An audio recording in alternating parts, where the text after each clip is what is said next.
ಆತ್ಮೀಯ ಸ್ನೇಹಿತರೆ, MNS ಅಕಾಡೆಮಿಗೆ ಸ್ವಾಗತ. ಸ್ನೇಹಿತರೆ, ಮುಂಬರುವ ನೇಮಕಾತಿ ಪರೀಕ್ಷೆಗಳಾದಂಥ SDA ಮತ್ತು FDAಗೆ ಅತ್ಯಂತ ಉಪಯುಕ್ತವಾಗುವ ಭಾರತದ ಇತಿಹಾಸದ ಟಾಪ್ 50 ಪ್ರಶ್ನೆಗಳನ್ನು ಈ ಒಂದು ವಿಡಿಯೋದಲ್ಲಿ ಚರ್ಚೆ ಮಾಡೋಣ. ದಯವಿಟ್ಟು ನಮ್ಮ ಈ ವಿಡಿಯೋವನ್ನು ಕೊನೆಯವರೆಗೂ ವೀಕ್ಷಿಸಿ. ಹಾಗೆ ನಮ್ಮ ಪ್ರಯತ್ನ ಇಷ್ಟವಾದಲ್ಲಿ ನಮ್ಮ MNS ಅಕಾಡೆಮಿ ಚಾನಲ್ ಅನ್ನು ಸಬ್ಸ್ಕ್ರೈಬ್ ಮಾಡಿ, ಲೈಕ್ ಮಾಡಿ, ಈ ವಿಡಿಯೋವನ್ನು ನಿಮ್ಮ ಸ್ನೇಹಿತರಿಗೂ ಕೂಡ ಶೇರ್ ಮಾಡಿ. ಸಿಂಧೂ ನಾಗರಿಕತೆಯ ಕಾಲಾವಧಿಯನ್ನು ತಿಳಿಸಿ. ಜಗತ್ತಿನ ಪ್ರಾಚೀನ ನಾಗರಿಕತೆಗಳಲ್ಲಿ ಭಾರತದ ಸಿಂಧೂ ನದಿಯ ದಡದಲ್ಲಿ ಉಗಮವಾದಂತಹ ನಾಗರಿಕತೆಯು ಕೂಡ ಒಂದು. ಇದು ಅಸ್ತಿತ್ವದಲ್ಲಿದ್ದಂತಹ ಕಾಲಾವಧಿ ಕ್ರಿಸ್ತಪೂರ್ವ 3000ದಿಂದ 1500ರ ಅವಧಿಯಲ್ಲಿ ಈ ಒಂದು ನಾಗರಿಕತೆಯು ಅಸ್ತಿತ್ವದಲ್ಲಿ ಇದ್ದಿತು. ವೇದವ್ಯಾಸರು ಮಹಾಭಾರತವನ್ನು ಬರೆದಿರಬಹುದಾದ ಕಾಲಾವಧಿ ಯಾವುದೆಂದು ಇತಿಹಾಸಕಾರರು ಗುರುತಿಸಿದ್ದಾರೆ. ಮಹಾಭಾರತದ ರಚನೆಯ ಕಾಲಾವಧಿ ಕ್ರಿಸ್ತಪೂರ್ವ 800ರಲ್ಲಿ ವೇದವ್ಯಾಸರು ಮಹಾಭಾರತವನ್ನು ಬರೆದಿರಬಹುದು ಎಂಬುದು ಇತಿಹಾಸಕಾರರ ನಂಬಿಕೆಯಾಗಿದೆ. ವರ್ಧಮಾನ ಮಹಾವೀರನ ಜನ್ಮ ವರ್ಷ ಯಾವುದು? ಜೈನ ಧರ್ಮದ 24ನೆಯ ತೀರ್ಥಂಕರನಾದಂತಹ ವರ್ಧಮಾನ ಮಹಾವೀರನು ಜನಿಸಿದಂತಹ ವರ್ಷ ಕ್ರಿಸ್ತಪೂರ್ವ 599. ಅಲೆಕ್ಸಾಂಡರ್ನು ಭಾರತದ ಮೇಲೆ ದಂಡಯಾತ್ರೆ ಕೈಗೊಂಡಂತಹ ವರ್ಷ ಯಾವುದು? ಮ್ಯಾಸಿಡೋನಿಯಾದ ದೊರೆಯಾದಂಥ ಅಲೆಕ್ಸಾಂಡರ್ ಇಡೀ ಜಗತ್ತನ್ನು ಗೆಲ್ಲಬೇಕನ್ನುವಂತಹ ಹೆಬ್ಬಯಕೆಯಿಂದ ದಂಡಯಾತ್ರೆಗಳನ್ನು ಮಾಡಿಕೊಂಡು ಬಂದ ನಂತರ ಭಾರತದ ಮೇಲೆ ಈತ ದಂಡಯಾತ್ರೆಯನ್ನು ಕೈಗೊಂಡಂತಹ ವರ್ಷಗಳು ಕ್ರಿಸ್ತಪೂರ್ವ 327ರಿಂದ 326. ಈ ಒಂದು ಕಾಲಾವಧಿಯಲ್ಲಿ ಅಲೆಕ್ಸಾಂಡರ್ನು ಭಾರತದ ಮೇಲೆ ದಂಡಯಾತ್ರೆಯನ್ನು ಕೈಗೊಳ್ತಾನೆ. ಚಂದ್ರಗುಪ್ತ ಮೌರ್ಯನು ಮೌರ್ಯ ವಂಶವನ್ನು ಸ್ಥಾಪಿಸಿದ ವರ್ಷ ಕ್ರಿಸ್ತಪೂರ್ವ 321ರಲ್ಲಿ ಚಂದ್ರಗುಪ್ತ ಮೌರ್ಯನು ಮೌರ್ಯ ವಂಶವನ್ನು ಸ್ಥಾಪನೆ ಮಾಡ್ತಾನೆ ಕೌಟಿಲ್ಯನ ಮಾರ್ಗದರ್ಶನದಲ್ಲಿ. ಮೌರ್ಯರ ಪ್ರಸಿದ್ಧ ದೊರೆ ಅಶೋಕನ ಕಾಲಾವಧಿಯನ್ನು ಗುರುತಿಸಿ. ಅಶೋಕನು ಆಡಳಿತವನ್ನು ನಡೆಸಿದಂತಹ ಕಾಲಾವಧಿ ಕ್ರಿಸ್ತಪೂರ್ವ 273ರಿಂದ 239. ಅಶೋಕನು ಕಳಿಂಗ ಯುದ್ಧವನ್ನು ಕೈಗೊಂಡ ವರ್ಷ ಯಾವುದು? ಇದು ಅತ್ಯಂತ ಪ್ರಮುಖವಾದಂಥ ಪ್ರಶ್ನೆ. ಕ್ರಿಸ್ತಪೂರ್ವ 261ರಲ್ಲಿ ಅಶೋಕನು ಕಳಿಂಗಾದ ಮೇಲೆ ಯುದ್ಧವನ್ನು ಕೈಗೊಳ್ತಾನೆ. ಅತ್ಯಂತ ಭೀಕರ ಯುದ್ಧವಾಗಿದ್ದಂತಹ ಇದರಲ್ಲಿ ಕಂಡಂತಹ ಸಾವು ನೋವುಗಳಿಂದ ಮನನೊಂದ ಅಶೋಕನು ಧರ್ಮಾಶೋಕನಾಗಿ ಪರಿವರ್ತನೆಯನ್ನು ಹೊಂದಿ ಬೌದ್ಧ ಧರ್ಮವನ್ನು ಸ್ವೀಕಾರ ಮಾಡಿ ಧರ್ಮದ ಆಧಾರದ ಮೇಲೆ ಆಡಳಿತವನ್ನು ನಡೆಸ್ತಾನೆ. ವಿಕ್ರಮಶಕೆ ಆರಂಭವಾದ ವರ್ಷ ಯಾವುದು? ಕ್ರಿಸ್ತಪೂರ್ವ 58ರಲ್ಲಿ ವಿಕ್ರಮಶಕೆ ಆರಂಭವಾಯಿತು. ಕ್ರಿಸ್ತಶಕ 78ರಲ್ಲಿ ಆರಂಭವಾದ ಇತಿಹಾಸದ ಘಟನೆ ಯಾವುದು? ಶಕಯುಗ ಅಂತ ಕರಿತೀವಿ. ಇದು ಆರಂಭವಾದ ವರ್ಷ ಕ್ರಿಸ್ತಶಕ 78. ಸ್ನೇಹಿತರೆ, ಕ್ರಿಸ್ತಪೂರ್ವ ಅಂದರೆ ಕ್ರಿಸ್ತ ಹುಟ್ಟುವುದಕ್ಕಿಂತ ಮುಂಚಿನ ಕಾಲವನ್ನು ಕ್ರಿಸ್ತಪೂರ್ವದಲ್ಲಿ ಹೇಳ್ತೇವೆ. ಕ್ರಿಸ್ತ ಹುಟ್ಟಿದ ನಂತರದ ಕಾಲಾವಧಿಯನ್ನು ಕ್ರಿಸ್ತಶಕ ಎಂದು ಕರೆಯುತ್ತೇವೆ. ಈಗ ಇದರ ಪರಿಭಾಷೆಯೂ ಕೂಡ ಬದಲಾಗಿದೆ. ಸಾಮಾನ್ಯ ಶಕಪೂರ್ವ ಅಂತ ಕರೀತಾರೆ ಕ್ರಿಸ್ತಪೂರ್ವವನ್ನು. ಹಾಗೆಯೇ ಸಾಮಾನ್ಯ ಶಕ ಅಂತೇಳಿ ಕ್ರಿಸ್ತಶಕವನ್ನು ಈಗ ಇತ್ತೀಚಿನ ಪಠ್ಯಪುಸ್ತಕಗಳಲ್ಲಿ ಬದಲಾವಣೆಯಾಗಿರುವುದನ್ನು ಕೂಡ ನಾವು ಗಮನಿಸಬಹುದು. ಗುಪ್ತರ ಆಳ್ವಿಕೆ ಆರಂಭವಾದ ವರ್ಷ ಯಾವುದು? ಕ್ರಿಸ್ತಶಕ 320ರಲ್ಲಿ ಭಾರತವನ್ನು ಆಳಿದಂತಹ ಪ್ರಸಿದ್ಧ ಸಾಮ್ರಾಜ್ಯಗಳಲ್ಲಿ ಗುಪ್ತ ಸಾಮ್ರಾಜ್ಯ ಸ್ಥಾಪನೆಯಾದ ವರ್ಷ 320 ಕ್ರಿಸ್ತಶಕ. ಫಾಹಿಯಾನನು ಭಾರತಕ್ಕೆ ಭೇಟಿ ನೀಡಿದ ವರ್ಷ? ಖ್ಯಾತ ಬೌದ್ಧ ಯಾತ್ರಿಕ ಈತನು ಭಾರತಕ್ಕೆ ಭೇಟಿ ನೀಡಿದಂತಹ ವರ್ಷ ಕ್ರಿಸ್ತಶಕ 405ರಲ್ಲಿ. ಕ್ರಿಸ್ತಶಕ 629ರಲ್ಲಿ ಹರ್ಷವರ್ಧನನ ಆಸ್ಥಾನಕ್ಕೆ ಭೇಟಿ ನೀಡಿದ ಚೀನಾ ಯಾತ್ರಿಕ ಯಾರು? ಯುನೆತ್ಸಾಂಗ್ ಸರಿಯಾದ ಉತ್ತರ. ವರ್ಧನ ವಂಶದ ಪ್ರಸಿದ್ಧ ಅರಸನಾದಂತಹ ಹರ್ಷವರ್ಧನ, ಹಾಗೆಯೇ ಕರ್ನಾಟಕವನ್ನು, ದಕ್ಷಿಣ ಭಾರತವನ್ನು ವಿಶೇಷವಾಗಿ ಆಳ್ತಾ ಇದ್ದಂತಹ ಇಮ್ಮಡಿ ಪುಲಕೇಶಿಯ ಕಾಲಾವಧಿಯಲ್ಲಿ ಭಾರತಕ್ಕೆ ಭೇಟಿಯನ್ನು ನೀಡಿದಂಥವನು ಯುನೆತ್ಸಾಂಗ್. ಈತನ ಬರವಣಿಗೆಗಳಿಂದ ಆಗಿನ ಕಾಲಘಟ್ಟದ ರಾಜಕೀಯ, ಆರ್ಥಿಕ ಮತ್ತು ಸಾಮಾಜಿಕ ಸ್ಥಿತಿಗತಿಗಳ ಬಗ್ಗೆ ನಮಗೆ ಮಾಹಿತಿ ತಿಳಿಯುತ್ತದೆ. ಇಸ್ಲಾಂ ಧರ್ಮದಲ್ಲಿ ಹಿಜ್ರಾ ಶಕೆ ಆರಂಭವಾದ ವರ್ಷ ಯಾವುದು? ಯಾವುದನ್ನ ಹಿಜ್ರಾ ಶಕೆ ಅಂತ ಕರೀತಾರೆ? ಕ್ರಿಸ್ತಶಕ 622. ಈ ಒಂದು ವರ್ಷವನ್ನು ಇಸ್ಲಾಂ ಧರ್ಮದಲ್ಲಿ ಹಿಜ್ರಾ ಶಕೆ ಅಂತ ಕರೀತಾರೆ. ಇದಕ್ಕೆ ಕಾರಣ ಇಸ್ಲಾಂ ಧರ್ಮದ ಸ್ಥಾಪಕರಾದಂತಹ ಪ್ರವಾದಿ ಮುಹಮ್ಮದರು ಮೆಕ್ಕಾದಿಂದ ಮದೀನಾಕ್ಕೆ ತಮ್ಮ ಸ್ಥಳವನ್ನು ಬದಲಾವಣೆ ಮಾಡ್ತಾರೆ ಅಥವಾ ಪಲಾಯನವನ್ನು ಮಾಡ್ತಾರೆ. ಈ ಒಂದು ವರ್ಷದಲ್ಲಿ ಈ ಕಾರಣಕ್ಕೆ ಈ ಒಂದು ಘಟನೆಯನ್ನ ಹಿಜ್ರಾ ಶಕೆ ಎಂದು ಇಸ್ಲಾಂ ಧರ್ಮದಲ್ಲಿ ಗುರುತಿಸಲಾಗಿದೆ. ಮುಹಮ್ಮದ್ ಗಜ್ನಿಯು ಭಾರತದ ಮೇಲೆ ದಂಡಯಾತ್ರೆ ಕೈಗೊಂಡಂತಹ ಅವಧಿ ಯಾವುದು?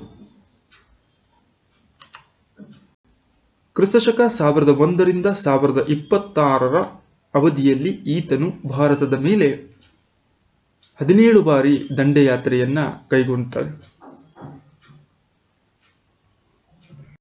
ಮೊದಲನೇ ತರೈನ್ ಯುದ್ಧ ನಡೆದಂತಹ ವರ್ಷ ಯಾವುದು? 1191. ಈ ಮೊದಲನೇ ತರೈನ್ ಯುದ್ಧ ಮೊಹಮ್ಮದ್ ಗೋರಿ ಮತ್ತು ಪೃಥ್ವಿರಾಜ್ ಚೌಹಾಣನ ಮಧ್ಯೆ ನಡೆಯುತ್ತೆ. ಮೊದಲ ಯುದ್ಧದಲ್ಲಿ ಮೊಹಮ್ಮದ್ ಗೋರಿಯು ಸೋಲನ್ನು ಅನುಭವಿಸಿ ತನ್ನ ದೇಶಕ್ಕೆ ಹಿಂತಿರುಗ್ತಾನೆ. ಭಾರತದಲ್ಲಿ ದೆಹಲಿ ಸುಲ್ತಾನರ ಆಳ್ವಿಕೆ ಆರಂಭವಾದ ವರ್ಷ ಯಾವುದು? ಕ್ರಿಸ್ತಶಕ 1206ರಲ್ಲಿ ಭಾರತದಲ್ಲಿ ದೆಹಲಿ ಸುಲ್ತಾನರ ಆಳ್ವಿಕೆ ಆರಂಭವಾಗುತ್ತೆ. 5 ರಾಜವಂಶಗಳು ಆಳ್ವಿಕೆಯನ್ನು ಮಾಡ್ತವೆ ಈ ದೆಹಲಿ ಸುಲ್ತಾನ ವಂಶದಲ್ಲಿ. ಮೊದಲನೆಯದು ಗುಲಾಮಿ ಸಂತತಿ ಕುತುಬುದ್ದೀನ್ ಐಬಕ್ನಿಂದ ಈ ಒಂದು ಸಂತತಿ ಆರಂಭವಾಗುತ್ತೆ 1206ರಲ್ಲಿ. ವಿಜಯನಗರ ಸಾಮ್ರಾಜ್ಯ ಆರಂಭವಾದ ವರ್ಷ ಯಾವುದು? ದಕ್ಷಿಣ ಭಾರತದ ಅತ್ಯಂತ ವೈಭವೋತ ಸಾಮ್ರಾಜ್ಯ ವಿಜಯನಗರವಾಗಿತ್ತು. ಇದು ಆರಂಭವಾದಂತಹ ವರ್ಷ ಕ್ರಿಸ್ತಶಕ 1336. ಅಕ್ಕ ಬುಕ್ಕ ಎಂಬ ಸಹೋದರರಿಂದ ಇದು ಆರಂಭವಾಗುತ್ತೆ. ವಿದ್ಯಾರಣ್ಯರು ಇವರಿಗೆ ಗುರುಗಳಾಗಿ ಪ್ರೇರಣೆಯನ್ನ ನೀಡಿದ್ದರು. ಕರ್ನಾಟಕದಲ್ಲಿ ಬಹುಮನಿ ಸುಲ್ತಾನರ ಆಳ್ವಿಕೆ ಆರಂಭವಾದ ವರ್ಷ ಯಾವುದು? ಕ್ರಿಸ್ತಶಕ 1347. ಅಲ್ಲಾವುದ್ದೀನ್ ಹಸನ್ ಬಹಮನ್ ಗಂಗು ಎನ್ನುವಂತಹ ವ್ಯಕ್ತಿಯಿಂದ ಬಹುಮನಿ ಸುಲ್ತಾನರ ಆಳ್ವಿಕೆ ಆರಂಭವಾಗುತ್ತೆ. ಕ್ರಿಸ್ತಶಕ 1498ನೇ ಇಸ್ವಿಯ ಭಾರತದ ಇತಿಹಾಸದ ಪ್ರಮುಖ ಘಟನೆ ಯಾವುದು? 1498ರಲ್ಲಿ ನಡೆದಂತಹ ಘಟನೆ. ವಾಸ್ಕೋ ಡಿ ಗಾಮ ಭಾರತಕ್ಕೆ ಮೊದಲ ಬಾರಿಗೆ ಜಲಮಾರ್ಗವನ್ನು ಕಂಡುಹಿಡಿತಾನೆ. ಮೊದಲ ಭಾರತಕ್ಕೆ ಜಲಮಾರ್ಗವನ್ನು ಕಂಡುಹಿಡಿದವನು ವಾಸ್ಕೋ ಡಿ ಗಾಮ. ಆತ ಭಾರತಕ್ಕೆ ಆಗಮಿಸಿದ ವರ್ಷ 1498.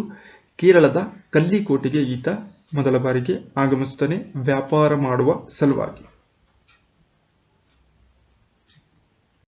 ಮೊದಲನೇ ಪಾಣಿಪತ್ ಕದನ ನಡೆದ ವರ್ಷ ಯಾವುದು? ಮೊದಲನೇ ಪಾಣಿಪತ್ ಕದನ ನಡೆದ ವರ್ಷ ಕ್ರಿಸ್ತಶಕ 1526ರಲ್ಲಿ ನಡೆಯಿತು. ಭಾರತದ ಇತಿಹಾಸದಲ್ಲಿ 1582ನೇ ಇಸ್ವಿಯ ವಿಶೇಷತೆ ಏನು?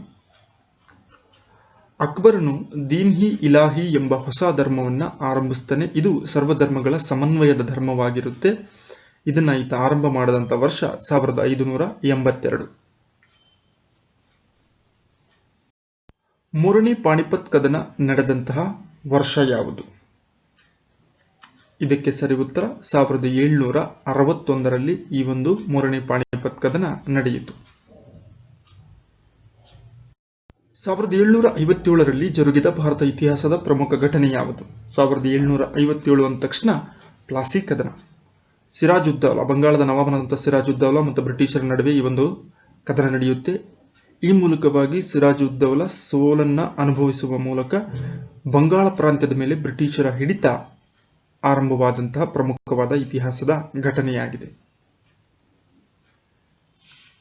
ಬಕ್ಸಾರ್ ಕದನ ನಡೆದ ವರ್ಷ ಯಾವುದು? 1764ರಲ್ಲಿ ಬಕ್ಸಾರ್ ಕದನ ನಡೆಯಿತು.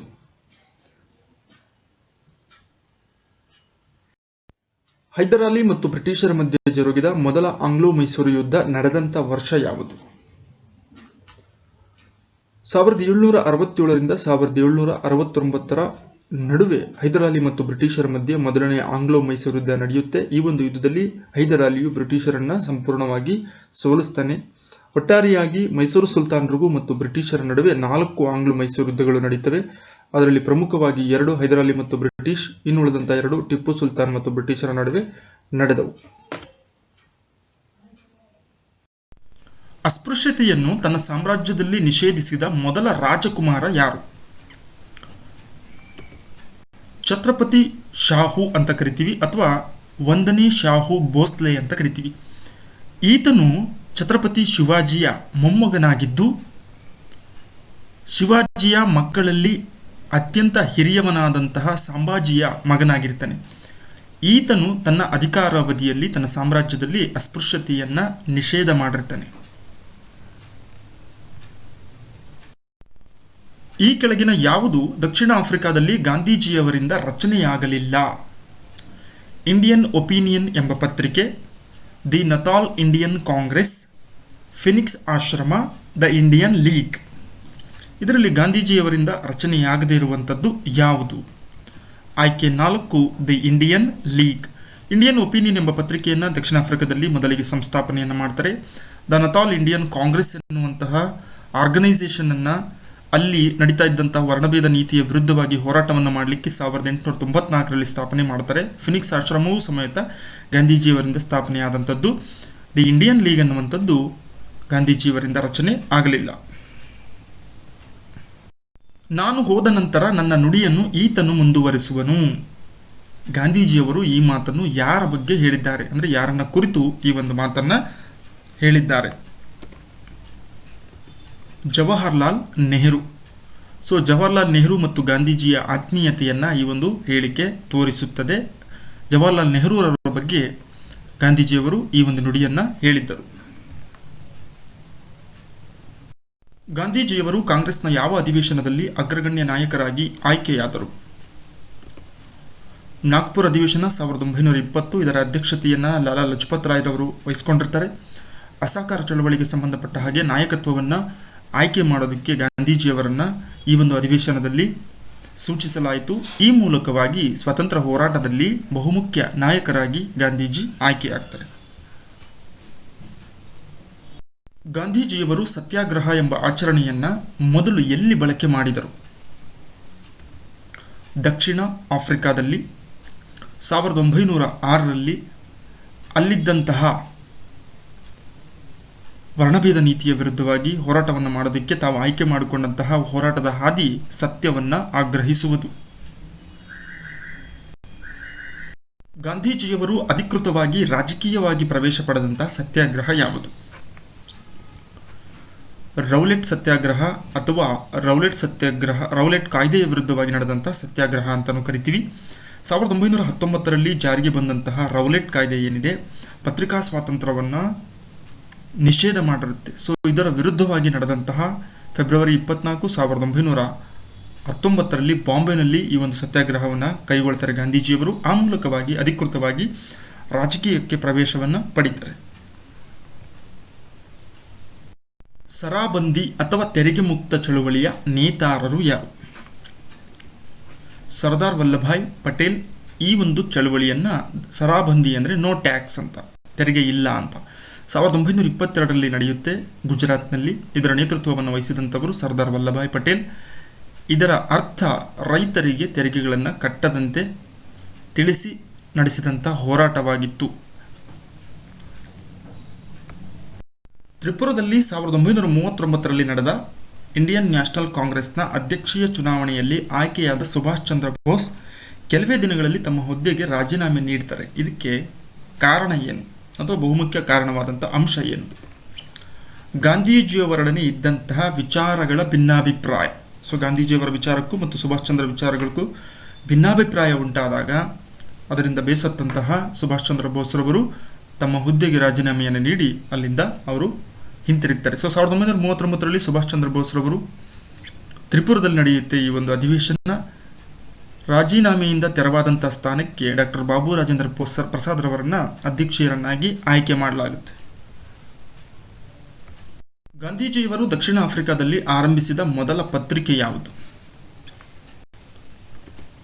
ದಿ ಇಂಡಿಯನ್ ಒಪಿನಿಯನ್ ಎನ್ನುವಂತಹ ಪತ್ರಿಕೆಯನ್ನು ದಕ್ಷಿಣ ಆಫ್ರಿಕಾದಲ್ಲಿ ಗಾಂಧೀಜಿಯವರು ವರ್ಣಭೇದ ನೀತಿಯ ವಿರುದ್ಧವಾಗಿ ಹೋರಾಟವನ್ನು ಮಾಡಲಿಕ್ಕೆ, ನಾಗರಿಕ ಹಕ್ಕುಗಳ ಬಗ್ಗೆ ಪ್ರಚುರಪಡಿಸಲಿಕ್ಕೆ ಈ ಪತ್ರಿಕೆಯನ್ನು ಆರಂಭ ಮಾಡ್ತಾರೆ. ಗಾಂಧೀಜಿಯವರಲ್ಲಿ ರಾಜಕೀಯ ಪ್ರೇರಣೆಯನ್ನು ಉಂಟು ಮಾಡಿದ್ದ ವ್ಯಕ್ತಿಗಳು ಯಾರ್ಯಾರು? Henry David Thoreau, John Ruskin, Leo Tolstoy. So ಈ ಮೂವರು ವ್ಯಕ್ತಿಗಳು ರಾಜಕೀಯವಾಗಿ ಗಾಂಧೀಜಿಯ ಮೇಲೆ ಅತ್ಯಂತ ಪ್ರಭಾವ ಬೀರಿದಂಥ ವ್ಯಕ್ತಿಗಳಾಗಿದ್ದಾರೆ. ಹೆನ್ರಿ ಡೇವಿಡ್ ಥೋರಿವ್ ಅಮೆರಿಕದ ಖ್ಯಾತ ತತ್ವಜ್ಞಾನಿ, ಕವಿ ಆಗಿದ್ದರು. ಇವರ ಪುಸ್ತಕಗಳ ರಿಫ್ಲೆಕ್ಷನ್ ಏನಿದೆ ಗಾಂಧೀಜಿಯವರ ಮೇಲೆ ಅತ್ಯಂತ ಪ್ರಭಾವವನ್ನು ಬೀರಿತ್ತು. John Ruskin unto the last, ಹಾಗೆಯೇ Leo Tolstoy war and peace ಕೃತಿಗಳು ಗಾಂಧೀಜಿಯವರ ಮೇಲೆ ಪ್ರಭಾವವನ್ನು ಬೀರಿದ್ದವು. ಭಾರತೀಯ ವಿದ್ಯಾಭವನದೊಂದಿಗೆ ಸಂಬಂಧ ಹೊಂದಿರುವ ಸ್ವಾತಂತ್ರ್ಯ ಹೋರಾಟಗಾರ ಯಾರು? ಆಚಾರ್ಯ ನರೇಂದ್ರ ದೇವ್. ಬಾಲಗಂಗಾಧರನಾಥ್ ತಿಲಕ್ ಮತ್ತು ಅರವಿಂದೋ ಘೋಷ್ರವರ ಪ್ರಭಾವದಿಂದ ಸ್ವಾತಂತ್ರ್ಯ ಹೋರಾಟಕ್ಕೆ ಧುಮುಕ್ತಾರೆ ಆಚಾರ್ಯ ನರೇಂದ್ರ ದೇವ್ ಅವರು. ಭಾರತೀಯ ವಿದ್ಯಾಭವನವನ್ನು ಸ್ಥಾಪನೆ ಮಾಡ್ತಾರೆ. ಅಲ್ಲದೇ ಕಾಂಗ್ರೆಸ್ ಸೋಷಿಯಲಿಸ್ಟ್ ಪಾರ್ಟಿಯನ್ನು ಕೂಡ ಸ್ಥಾಪನೆಯನ್ನು ಮಾಡ್ತಾರೆ. 1938ರಲ್ಲಿ ಜರುಗಿದ ಹರಿಪುರ ಕಾಂಗ್ರೆಸ್ ಅಧಿವೇಶನ ಭಾರತದ ಸ್ವಾತಂತ್ರ್ಯ ಚಳವಳಿಯಲ್ಲಿ ಒಂದು ಮೈಲುಗಲ್ಲು ಎನ್ನಲಾಗಿದೆ. ಇದಕ್ಕೆ ಕಾರಣವೇನು? ಭಾರತದ ಆಡಳಿತದಲ್ಲಿ ಯೋಜನಾ ಆಯೋಗದ ಪರಿಕಲ್ಪನೆಯನ್ನು ಈ ಒಂದು ಅಧಿವೇಶನದಲ್ಲಿ ಪರಿಚಯಿಸಲಾಯಿತು. ಆಗ ಅಧ್ಯಕ್ಷತೆಯನ್ನು ವಹಿಸಿದ್ದಂಥವರು ಸುಭಾಷ್ ಚಂದ್ರ ಬೋಸ್ರವರು ನ್ಯಾಷನಲ್ ಪ್ಲಾನಿಂಗ್ ಕಮಿಟಿಯನ್ನು ರಚನೆ ಮಾಡ್ತಾರೆ. ಈ ಮೂಲಕವಾಗಿ ಭಾರತದಲ್ಲಿ ಕೈಗಾರಿಕೆಗಳ ಅಭಿವೃದ್ಧಿಗಾಗಿ ಒಂದು ಹೊಸ ಅಧ್ಯಾಯ ಆರಂಭವಾಗುತ್ತೆ, ಯೋಜನಾ ಆಯೋಗದ ಪರಿಕಲ್ಪನೆ. ಹರ್ಬಿಲಾಸ್ ಸರ್ದಾ ಯಾವ ಕಾಯ್ದೆಯ ರಚನೆಕಾರರಾಗಿದ್ದಾರೆ? 1929ರಲ್ಲಿ ಜಾರಿಗೆ ಬಂದಂಥ ಬಾಲ್ಯ ವಿವಾಹ ನಿಷೇಧ ಕಾಯ್ದೆಯ ರಚನೆಕಾರರಾಗಿದ್ದಾರೆ. ಇದನ್ನು ಸರ್ದಾ ಕಾಯ್ದೆ ಅಂತಲೇ ಕರೀತಾರೆ.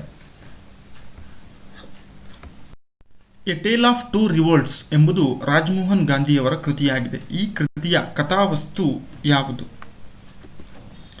1857ರ ದಂಗೆ ಮತ್ತು ಅಮೆರಿಕದ ನಾಗರಿಕ ಯುದ್ಧದ ಬಗ್ಗೆ ಕಥಾವಸ್ತುವನ್ನು ಒಳಗೊಂಡಿದ್ದು. ಇದನ್ನು ರಚನೆ ಮಾಡ್ತಾರೆ ರಾಜಮೋಹನ್ ಗಾಂಧಿ. ಖ್ಯಾತ ಜೀವನ ಚರಿತ್ರೆಗಳ ರಚನೆಕಾರರಾಗಿದ್ದು ಸಂಶೋಧನಾ ಪ್ರಾಧ್ಯಾಪಕರಾಗಿರ್ತಾರೆ. ಜೊತೆಗೆ ಮಹಾತ್ಮ ಗಾಂಧೀಜಿಯವರ ಮೊಮ್ಮಗ. ಗಾಂಧೀಜಿಯವರು ಸುದೀರ್ಘವಾದ ದೇಶ ಸಂಚಾರ ಕೈಗೊಂಡ ಘಟನೆಯನ್ನು ಏನೆಂದು ಕರೆಯುವರು? ಹರಿಜನ ಯಾತ್ರೆ ಅಂತ ಕರೀತಾರೆ. 1932ರಲ್ಲಿ ಮಹಾತ್ಮ ಗಾಂಧೀಜಿಯವರು ಸಮಾಜದ ಕೆಳವರ್ಗದ ಜನರಿಗೆ ಆಗುತ್ತಿದ್ದಂಥ ಅನ್ಯಾಯಗಳನ್ನು, ದಬ್ಬಾಳಿಕೆಗಳನ್ನು ವಿರೋಧಿಸಿ ಆ ಒಂದು ಸಮೂಹವನ್ನು ಹರಿಜನರು ಎನ್ನುವಂಥ ಹೆಸರಿನಿಂದ ಸೂಚಿಸ್ತಾರೆ. ಸೊ ಈ ಒಂದು ಪದ್ಧತಿಯ ವಿರುದ್ಧವಾಗಿ ಇಡೀ ದೇಶದಾದ್ಯಂತ ಸಂಚಾರವನ್ನು ಮಾಡ್ತಾರೆ. ಇದು ಗಾಂಧೀಜಿಯವರು ಕೈಗೊಂಡಂಥ ಸುದೀರ್ಘವಾದ ದೇಶ ಸಂಚಾರವಾಗಿದೆ. ಇದನ್ನು ಹರಿಜನ ಯಾತ್ರೆ ಅಂತ ಕರೀತಾರೆ. ಸೈಮನ್ ಆಯೋಗವನ್ನು ಭಾರತೀಯರು ವಿರೋಧಿಸಲು ಕಾರಣವೇನು? ಇದು ಬಹಳಷ್ಟು ಸಾರಿ ರಿಪೀಟ್ ಆಗಿರುವಂಥ ಪ್ರಶ್ನೆ. ಈ ಆಯೋಗದಲ್ಲಿ ಭಾರತೀಯರಾರೂ ಇರಲಿಲ್ಲ. ಸೊ ಈ ಒಂದು ಸೈಮನ್ ಆಯೋಗ ಏನು ಭಾರತಕ್ಕೆ ಆಗಮಿಸಿರುತ್ತೆ, ಇದರಲ್ಲಿ ಭಾರತೀಯರು ಇರದೇ ಇರುವ ಕಾರಣಕ್ಕೆ ಇದನ್ನು ಭಾರತೀಯರು ವಿರೋಧವನ್ನು ಮಾಡ್ತಾರೆ. ಡಾಕ್ಟರ್ BR ಅಂಬೇಡ್ಕರ್ ಅವರು ಸಮಾಜದ ಕೆಳವರ್ಗದವರಿಗೆ ಪ್ರತ್ಯೇಕ ಮತಕ್ಷೇತ್ರ ಪ್ರಾತಿನಿಧ್ಯಕ್ಕಾಗಿ ಒತ್ತಾಯಿಸಿದ ಸಮ್ಮೇಳನ ಯಾವುದು? ಮೊದಲನೇ ದುಂಡು ಮೇಜಿನ ಸಮ್ಮೇಳನ, the first round table conference ಅಂತ ಕರಿತೀವಿ. ನವೆಂಬರ್ 12, 1930ರಿಂದ 19 ಜನವರಿ 1931ರವರೆಗೆ ಈ ಒಂದು ಸಮ್ಮೇಳನವು ನಡೆದಿರುತ್ತೆ ಲಂಡನ್ನಲ್ಲಿ. ಇದರಲ್ಲಿ ಡಾಕ್ಟರ್ BR ಅಂಬೇಡ್ಕರ್ ಅವರು ಸಮಾಜದ ಕೆಳವರ್ಗರಿಗೆ ಪ್ರತ್ಯೇಕ ಮತಕ್ಷೇತ್ರದ ಪ್ರಾತಿನಿಧ್ಯವನ್ನು ನೀಡಬೇಕು ಅನ್ನುವಂಥ ಒತ್ತಾಯವನ್ನು ಮಾಡ್ತಾರೆ. ಈ ಕೆಳಗಿನ ಹೇಳಿಕೆಗಳಲ್ಲಿ ಸರಿಯಾದುದನ್ನು ಗುರುತಿಸಿ. ಚಂಪಾರಣ್ಯ ಸತ್ಯಾಗ್ರಹ ಗಾಂಧೀಜಿಯವರ ಎರಡನೇ ಸತ್ಯಾಗ್ರಹವಾಗಿದೆ. ಒಂದನೇದು. ಎರಡನೇ ಹೇಳಿಕೆ, ಇಂಡಿಗೋ ಪ್ಲಾಂಟೇಶನ್ ಕಾರ್ಮಿಕರ ಹಕ್ಕುಗಳ ಪರವಾಗಿ ಚಂಪಾರಣ್ಯ ಸತ್ಯಾಗ್ರಹವನ್ನು ಕೈಗೊಂಡರು. ಈ ಎರಡೂ ಹೇಳಿಕೆಗಳಲ್ಲಿ ಹೇಳಿಕೆ 1 ಮಾತ್ರ ಸರಿ, ಹೇಳಿಕೆ 2 ಮಾತ್ರ ಸರಿ. ಸರಿಯಾದಂತಹ ಉತ್ತರವನ್ನು ನೋಡೋದಾದರೆ ಹೇಳಿಕೆ 2 ಮಾತ್ರ ಸರಿ. ಚಂಪಾರಣ ಸತ್ಯಾಗ್ರಹ ಗಾಂಧೀಜಿಯವರ ಮೊದಲನೇ ಸತ್ಯಾಗ್ರಹವಾಗಿದೆ, ಹಾಗಾಗಿ ಮೊದಲನೇ ಹೇಳಿಕೆ ತಪ್ಪಾಗುತ್ತೆ. ಇಂಡಿಗೋ ಪ್ಲಾಂಟೇಶನ್ ಕಾರ್ಮಿಕರ ಹಕ್ಕುಗಳ ಪರವಾಗಿ ಹೋರಾಟವನ್ನು ಮಾಡ್ತಾರೆ, ಎರಡನೇ ಹೇಳಿಕೆ ಸರಿಯಾಗಿದೆ. 1923 ಮತ್ತು 1940ರಲ್ಲಿ ಭಾರತೀಯ ರಾಷ್ಟ್ರೀಯ ಕಾಂಗ್ರೆಸ್ ಅಧಿವೇಶನದ ಅಧ್ಯಕ್ಷರಾಗಿ ಆಯ್ಕೆಯಾದವರು ಯಾರು? ಮೌಲಾನಾ ಅಬ್ದುಲ್ ಕಲಾಂ ಆಜಾದ್, ಭಾರತದ ಮೊದಲ ಶಿಕ್ಷಣ ಸಚಿವರು ಸಮೇತ ಹೌದು. ಇವರ ಜನ್ಮದಿನದಂದು ರಾಷ್ಟ್ರೀಯ ಶಿಕ್ಷಣ ದಿನವನ್ನಾಗಿ ಆಚರಿಸ್ತಾ ಇದ್ದೀವಿ ನಾವು. ಈ ಮೌಲಾನಾ ಅಬ್ದುಲ್ ಕಲಾಂ ಆಜಾದ್ 1923 ಮತ್ತು 1940ರಲ್ಲಿ ಭಾರತೀಯ ರಾಷ್ಟ್ರೀಯ ಕಾಂಗ್ರೆಸ್ನ ಅಧಿವೇಶನದ ಅಧ್ಯಕ್ಷರಾಗಿರ್ತಾರೆ. ಅಂಬೇಡ್ಕರ್ ಅವರಿಂದ ಸ್ಥಾಪಿತವಾದ 2 ಪಕ್ಷಗಳು ಯಾವುವು? ಮೊದಲನೇದು all India scheduled caste federation, ಎರಡನೇದು ದ ಇಂಡಿಪೆಂಡೆಂಟ್ ಲೇಬರ್ ಪಾರ್ಟಿ ಎನ್ನುವಂಥ 2 ಪಕ್ಷಗಳನ್ನು ಡಾಕ್ಟರ್ ಬಿ ಆರ್ ಅಂಬೇಡ್ಕರ್ ಸ್ಥಾಪನೆ ಮಾಡಿರ್ತಾರೆ. ಸ್ವರಾಜ್ ಪಕ್ಷದ ಸ್ಥಾಪಕರು ಯಾರು? ಸಿ ಆರ್ ದಾಸ್ ಅಥವಾ ಚಿತ್ತರಂಜನ್ ದಾಸ್ ಮತ್ತು ಮೋತಿಲಾಲ್ ನೆಹರು ಸ್ವರಾಜ್ ಪಕ್ಷದ ಸ್ಥಾಪಕರು. ಹಿಂದ್ ಸ್ವರಾಜ್ ಪುಸ್ತಕದ ಲೇಖಕರು ಯಾರು? ಸರಿಯಾದ ಉತ್ತರ ಮಹಾತ್ಮ ಗಾಂಧೀಜಿ. ಮಹಾತ್ಮ ಗಾಂಧೀಜಿಯವರ ಆತ್ಮಚರಿತ್ರೆಯ ಹೆಸರು ಮೈ ಎಕ್ಸ್ಪೆರಿಮೆಂಟ್ಸ್ ವಿತ್ ಟ್ರೂತ್, ಸತ್ಯದೊಂದಿಗೆ ನನ್ನ ಪ್ರಯೋಗಗಳು. ಏಪ್ರಿಲ್ 1930ರಲ್ಲಿ ತಂಜಾವೂರಿನ ಸಮುದ್ರ ತೀರದಲ್ಲಿ ಉಪ್ಪಿನ ಮೇಲಿನ ತೆರಿಗೆಯನ್ನು ವಿರೋಧಿಸಿ ಹೋರಾಟವನ್ನು ಆರಂಭಿಸಿದವರು ಯಾರು? ಸಿ ರಾಜಗೋಪಾಲಾಚಾರಿ, ಚಕ್ರವರ್ತಿ ರಾಜಗೋಪಾಲಾಚಾರಿ ಅಂತ ಕರಿತೀವಿ, ಅಥವಾ ರಾಜಾಜಿ ಅಂತಲೂ ಕೂಡ ಕರಿತೀವಿ. ಭಾರತದ ರಾಜತಂತ್ರಜ್ಞ, ಸ್ವಾತಂತ್ರ್ಯ ಹೋರಾಟಗಾರ, ಖ್ಯಾತ ವಕೀಲ, ಬರಹಗಾರರು ಕೂಡ ಆಗಿದ್ದಂಥ ಸಿ ರಾಜಗೋಪಾಲಾಚಾರಿಯವರು 1930ರಲ್ಲಿ ಮಹಾತ್ಮ ಗಾಂಧೀಜಿಯವರ ಕೈಗೊಂಡಂಥ ದಂಡಿ ಸತ್ಯಾಗ್ರಹಕ್ಕೆ ಬೆಂಬಲವನ್ನು ಸೂಚಿಸುವ ಸಲುವಾಗಿ ತಂಜಾವೂರಿನ ಸಮುದ್ರ ತೀರದಲ್ಲಿ ಉಪ್ಪಿನ ತೆರಿಗೆಯ ವಿರುದ್ಧವಾಗಿ ಹೋರಾಟವನ್ನು ಆರಂಭ ಮಾಡ್ತಾರೆ. ಇನ್ನು Rajagopalachari last governor general of India, ಭಾರತದ ಕೊನೆಯ ಗವರ್ನರ್ ಜನರಲ್ ಸಮೇತ ಹೌದು.